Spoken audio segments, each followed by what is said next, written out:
এখন আপনাদের খেদমতে আমার ভাই মাওলানা বজলুর রহমান সাহেব তিনি আসবেন। তবে উনি আপনাদের ইমাম, ওনার ফ্যামিলি কিরাম আমি জানি না। বজলু ভাইয়ের আমার কিন্তু একটা ছোট ভাইয়ের মতো ভালোবাসে। তবে একটা জিনিস আমি দেখেছি যে আমার এই 55-56 বছর বয়সে এইরকম ভাই ভাই যে মিল আমার জীবনে দেখিনি। ও বাপ, বজলু ভাই হোক, আতর ভাই হোক, আমি তো বহুদিন যাতায়াত করছি, এই 6-7 ভাই 8 ভাই এক জায়গায় বসে চা খাবে। আর কি সুন্দর ছেলে মানুষ গল্প, প্রত্যেক দিন সব কটা ভাই এক জায়গায়।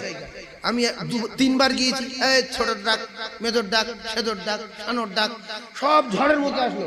সব আমার ভাই মাওলানা বজলুর রহমানের বাড়ি, সব বুড়ো গো, বুড়ো, দাড়ি সাদা, বুড়ো হয়ে গেছে, নাতিপুতির বাপ। আর এমন এমন ফ্যামিলি দেখেছি ভাই ভাই আলাপ করেন, যে তোর মেজবার ডাক, ওর কথা বলি না, আমার সঙ্গে আলাপ করেন, 6 বছর আলাপ করে না, ওর কথা বলি না, আছে না নাই?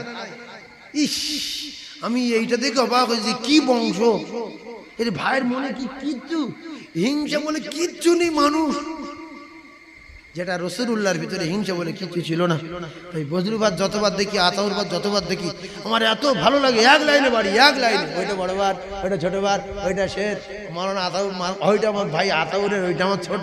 হায় হায় হায় হায়, আল্লাহ জানেন এইরকম মিল মহব্বত আমাদের সকলের ভাই ভাইয়ের মধ্যে পয়দা করে দেন। বলেন আমিন, জোরে বলেন আমিন। বলেন আমিন, বলছে না কেন? ঝগড়া আছে তো, কি আছে? আমিন বলেন, জোরে বলেন আমিন, আরো জোরে আমিন।